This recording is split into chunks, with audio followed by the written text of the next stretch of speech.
مختصر press conference کا مقصد 8 فروری کے حوالے سے کچھ بات کرنا ہے.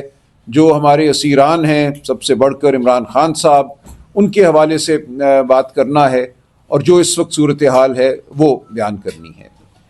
8 فروری کا اگر میں پہلے ذکر کروں تو یہ پاکستان تحریک انصاف اور تحریک تحفظ آئین پاکستان کی جو جمہوریت کے لیے جدوجہد ہے، انسانی حقوق کے لیے، قانون کے لیے اور سب سے بڑھ کر شرافت اور انسانیت کے لیے، اس میں ایک اہم سنگ میل ہے. دیکھیں 8 فروری 2024 کو جو الیکشن کے ساتھ ہوا، جس طرح پاکستانی قوم کو دھتکارا گیا، جس طرح ووٹ کی نفی کی گئی، اور ووٹ کی نفی انسان کے وجود کی نفی ہے. ووٹ کی نفی کا مطلب ہے یہ کہنا کہ تمہاری رائے وقت نہیں رکھتی. تو ہم اس کو بھولنے نہیں دیں گے. اس دن جو ڈاکہ پڑا پاکستانی قوم کے مینڈیٹ پر، یہ بات کبھی پس پشت نہیں ڈالی جائے گی. تو 8 فروری کو جو اچکزئی صاحب، علامہ ناصر نے لائے عمل تیار کیا، اس کو سمجھنا ضروری ہے. ہڑتال سیاسی تاریخ میں، دنیا کی سیاسی تاریخ میں ایک بہت اہم سیاسی لائے عمل ہوا کرتا ہے. 25 کروڑ لوگ اس میں شامل ہو سکتے ہیں.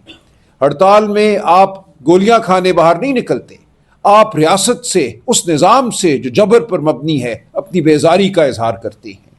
تو جو ہوا 8 فروری کو 2024 اور اب 8 فروری 2026 کو، یہ ہمارے سامنے ہے. پورا صوبہ خیبر پختونخوا بند تھا. پنجاب کے تمام بڑے تجارتی مراکز بند تھے. لاہور شہر میں آپ نے بسنت کا ایک ڈھکوسلا رچایا، لیکن بسنت ہو، کوئی اور تماشا ہو، یہ لوگوں کو بھولنے نہیں دے گا کہ لوگوں کے ووٹ کو اس دن چرایا گیا تھا. اس دن پاکستان پر جبر کا نظام نافذ کیا جائے گا. تو آپ اگر یہ سمجھتے ہیں کہ پتنگ اڑا کر لوگ بھول جائیں گے کہ ان کے سب سے بڑے لیڈر کو، جمہوریت کو، آئین کو، قانون کو پامال کیا گیا، چادر چار دیواری کو پامال کیا گیا اور آج دن تک کیا جا رہا ہے. 8 فروری سے پہلے اور 8 فروری والے دن جو بربریت ہوئی، صرف سندھ میں، صرف کراچی میں 300 ہمارے دوستوں کو ایم پی او کے تحت، یعنی کہ کسی جرم کے بغیر، کوئی الزام لگائے بغیر گرفتار کیا گیا، اغوا کیا گیا. سندھ اسمبلی کے ممبران پر بے ایمانہ تشدد کیا گیا، جو سندھ اسمبلی کے فلور پر انہوں نے بیان کیا، قمیض اتار کر دکھائی ہمارے ممبران نے کہ ان کے ساتھ کیا کیا گیا ہے. تو پاکستان آج ایک ظلم کی جگہ ہے. پاکستان آج ایک جبر کی جگہ ہے، جہاں نہ انسانیت ہے، نہ قانون ہے، نہ شرافت ہے. تو ہم اس عمل کے خلاف لڑتے رہیں گے. اسی طرح پنجاب میں جو بربریت ہوئی، جس طرح گھر توڑے گئے، لاہور شہر ہو یا پورا صوبہ ہو، میں فردن نام نہیں گنواتا.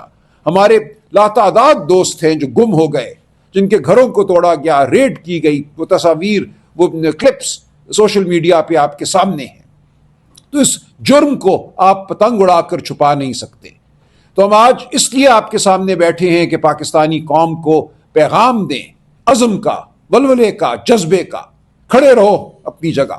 اگر 25 کروڑ اپنے گھر کے باہر اپنی دہلیز پر آ کر کھڑے ہو جائیں، تلاوت کلام پاک کریں، اس نظام سے بیزاری کا اظہار کریں، تو یہ نظام نہیں چل سکے گا. یہی ہمارا پیغام ہے. ہم آگے بڑھیں گے. وہ دن بھی آئے گا جب لاکھوں کروڑوں سڑکوں پر ہوں گے اور اس نظام کو نیست و نابود کر دیں گے. ہر چیز مرحلہ وار آگے بڑھ رہی ہے. خان صاحب کی صحت کے حوالے سے ہماری تشویش بدستور قائم ہے. خان صاحب کی صحت کے حوالے سے جو ہماری مزاحمت، ہمارے دھرنوں کے بعد ایک رپورٹ جاری کی گئی. سپریم کورٹ کے باہر ہم بیٹھے، چیف جسٹس پاکستان سے میں جا کر ملا، ان کا حکم آیا، ان سے انہوں نے وعدہ کیا کہ ہم رپورٹ دیں گے، اور پھر 7 دن تک رپورٹ نہ دی. اور آخری ہمارے دھرنے کے بعد ایک ناکافی رپورٹ دی گئی، جس میں خان صاحب کے حوالے سے جو ٹیسٹ ہوئے ہیں ان کی کوئی تفصیلات موجود نہیں ہیں. تو ہماری تشویش جاری ہے. جب تک خان صاحب کے ذاتی معالجین ان کو نہیں دیکھ لیتے، ہم بالکل تسلی نہیں کریں گے. آج ہمارے کہنے پر سپریم کورٹ کے چیف جسٹس صاحب نے ایک حکم صادر فرمایا ہے.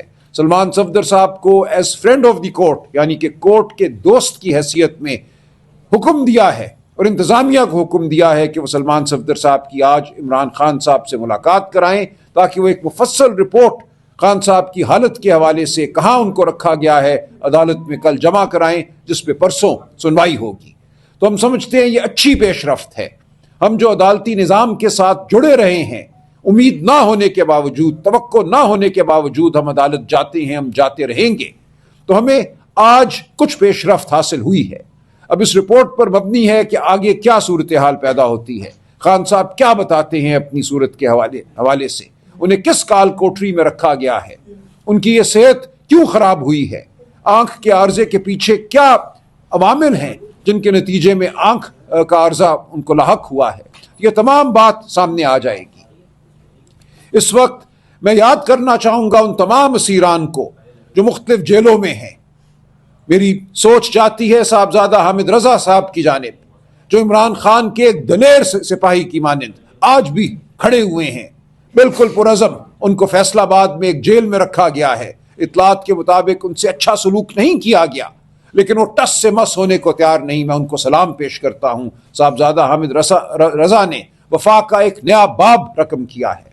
اسی طرح کوٹ لکھپت جیل لاہور میں شاہ محمود قریشی صاحب، یاسمین راشد صاحبہ، اعجاز چودھری صاحب یا محمود رشید، عمر سرفراز چیمہ صاحب، یہ سب اپنی اپنی جگہ کھڑے ہیں، سب ظلم سہ رہے ہیں، لیکن خان کے ساتھ، عمران خان کے ساتھ وفادار ہیں۔ میں ان سب کو بھی سلام پیش کرتا ہوں، ان تمام لاکھوں لوگوں کو جنہوں نے جبر سہا ہے، لیکن جو نکلتے ہیں، جنہوں نے ووٹ دیا کروڑوں لوگوں نے 8 فروری 2024 کو، ان سب کو سلام ہے، ان سب کو پیغام ہے کہ فتح ہماری ہے اور فتح جلد ہمیں نصیب ہوگی۔ اپنی جگہ کھڑے رہو، یہ جبر کی رات ٹلنے والی ہے، یہ جبر چل نہیں سکتا۔ اس ملک کی معیشت آج رینگ رہی ہے، فیصل آباد، گجرات، گجرانوالہ کی فیکٹریاں، بند فیکٹریاں اس بات کا ثبوت ہے، نوکریاں نہیں پیدا ہو رہی، عوام میں کسمہ پرسی ہے، غربت ہے، نوجوان جانتے نہیں کہ وہ کہاں جائیں۔ جنہوں نے ووٹ کے ذریعے اس ملک سے اپنے مستقبل کو وابستہ کیا تھا، ان کو دھتکار دیا گیا ہے، ان کو کہا گیا ہے تمہارے ووٹ کی کوئی وقت نہیں، تمہارے وجود کی کوئی وقت نہیں ہے۔ لیکن وہ عوام، وہ نوجوان کھڑے ہیں، عمران خان سے امید لگا کر کھڑے ہیں، اور یہ امید انشاءاللہ برابر ہوگی۔ آپ دیکھیں گے کہ اس ملک میں ایک نئی ابتدا ہوگی، جمہوریت کی ابتدا ہوگی، معاشی ترقی کی ابتدا ہوگی، اور یہ جلد ہوگا۔ اس وقت جو جھوٹ کا نظام ہے یہ پاش پاش ہوگا۔ یہ جھوٹ کا نظام جھکا ہوا ہے، بھیک مانگ رہا ہے پوری دنیا سے، کبھی یہاں کبھی وہاں، ملک کے پتھر، معدنیات، مسائل پیش کرتا نظر آتا ہے ہمیں۔ مشرق وسطیٰ میں جو کچھ ہو رہا ہے ہمیں شدید تشویش ہے۔ پاکستان کے موقف کو بدلا جا رہا ہے عوام کی رائے کے بغیر۔ اس پارلیمان کو جو فارم 47 کی پارلیمان ہے، مکمل طور پہ بے وقت کر دیا گیا ہے۔ تمام بڑے فیصلے بند کمروں میں ہو رہے ہیں، اس فارم 47 کی پارلیمان کو بھی اس عمل میں شامل نہیں کیا جا رہا۔ تو یہ تمام عمل ایسا ہے جو ناپائیدار ہے، جو جھوٹ پر مبنی ہے، اور آج یہی پیغام ہے آپ کو کہ ہم پہلے سے زیادہ پرعزم ہیں، ہم پہلے سے زیادہ انشاءاللہ ولولے کے ساتھ آگے بڑھ رہے ہیں، اور فتح ہماری ہوگی۔ خان صاحب کی رپورٹ کا ہمیں انتظار رہے گا۔ سلمان صفدر صاحب آج 2 بجے اڈیالہ جائیں گے، اور وہاں سے جب وہ باہر نکلیں گے، ہماری بھی آج ملاقات کا دن ہے، وکلاء 6 وکلاء کی لسٹ دے دی گئی ہے، خاندان کی ملاقات کا آج دن ہے۔ اسلام آباد کے ہائی کورٹ کے آرڈر کو مارچ سے بالکل نظر انداز کیا جا رہا ہے۔ ہم توقع کرتے ہیں کہ آج اس پر عمل ہوگا۔ ہم اسلام آباد ہائی کورٹ سے یہ توقع رکھتے ہیں کہ اپنے آرڈر پہ وہ عمل کرائے گی۔ جو توہین عدالت کی درخواستیں ہم نے دی ہیں ان پر عمل ہوگا۔ فیڈرل کانسٹیٹیوشن کورٹ میں ہماری درخواستیں زیر التوا ہیں، ان کو سنا جائے گا۔ یہ تمام عمل آپ کے سامنے ہے، اور اس تمام دور میں، اس تمام عرصے میں آپ نے دیکھا کہ ریاست نے جو بلند بانگ دعوے کیے تھے کہ ہم اس ملک میں استحکام لے آئے ہیں، وہ جھوٹ ثابت ہوئے۔ دہشت گردی آج پہلے سے کہیں زیادہ ہے، وہ بلوچستان ہو یا وہ اسلام آباد ہو یا وہ خیبر پختونخوا کے وہ لوگ ہوں جن کو بے گھر کر دیا گیا ہے، کہیں بھی سکون نہیں ہے، کہیں بھی چین نہیں ہے۔ تو ہم پاکستان کی عوام سے یہ کہتے ہیں، آپ پر جو جبر